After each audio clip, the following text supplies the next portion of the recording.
Hello, Rudrama YouTube channel में आप सबों का स्वागत है, साथ में मेरा प्रणाम भी। तो आज शिव पुराण के पंचम खंड के 26वां अध्याय का वर्णन सुनूंगी और सुनाऊंगी। तो वर्णन सुनने से पहले मैं अपने शिव गुरु की स्तुति कर लेती हूँ, फिर आगे उनकी कथा सुनूंगी और सुनाऊंगी। गुरुर्ब्रह्मा गुरुर्विष्णु गुरुर्देव महेश्वरः गुरुरे साक्षात् परब्रह्म तस्मै श्री गुरवे नमः। आइए सुनते हैं 26वां अध्याय। ब्रह्मा जी बोले, हे नारद, असुरों के गुरु शुक्र यह समाचार सुनकर अनेक दैत्यों सहित शंखचूड़ के पास आए।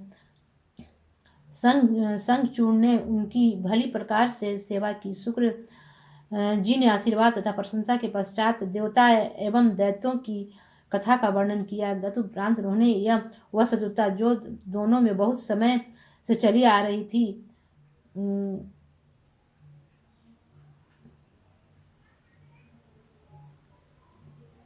थी कही तथा देवताओं की जीत, दैत्यों की हार, बृहस्पति की सहायता एवं देवताओं के चरित्र सुनाकर शंखचूड़ को सब दैत्यों का राजा बनाया। दैत्यों ने बहुत प्रसन्न होकर अनेक प्रकार की भेंट दी।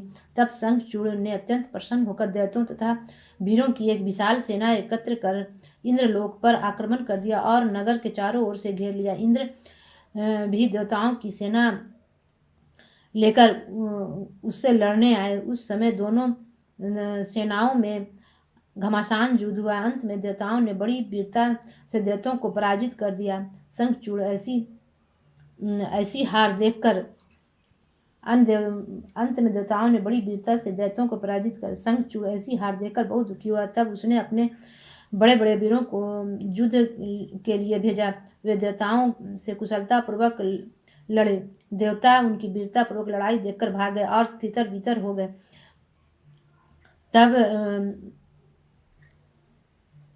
तब 10 दिक्पति दैत्यों के सम्मुख युद्ध करने आए। दोनों ओर से महायुद्ध हुआ।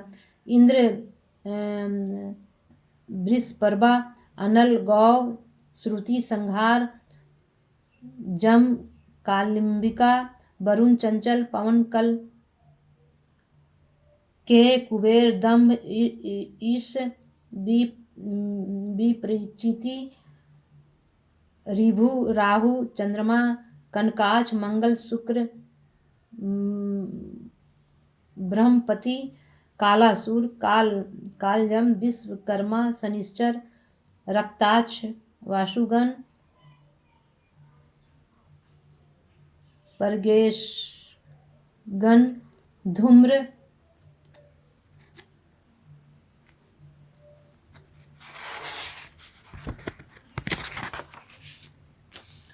धूम्रलोचन, नलकुबर, रत्नसार, इंद्रपुत्र, कीविट, मनमथ, दीप्तिमान, अश्विनी कुमार, सब दिक्पति, ग्रह, देवता तथा दैत्य बड़े बड़े वीर इंद्र युद्ध करने लगे।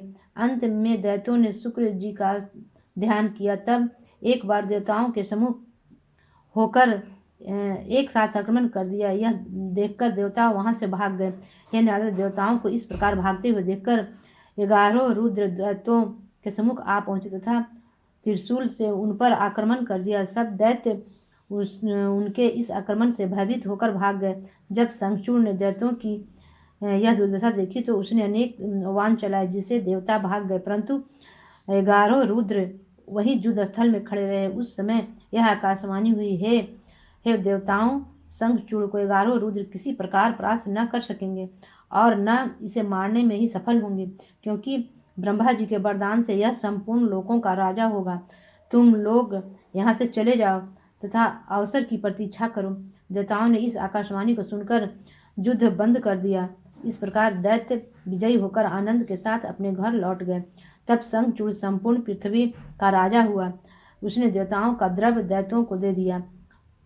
उसने इंद्र के पद को धारण किया। उसके राज में किसी को कोई दुख न हुआ। सब लोग अपने अपने वर्ण धर्म कर्म तथा आश्रम में भली प्रकार स्थित रहे। शंखचूड़ कृष्ण जी का परम भक्त था।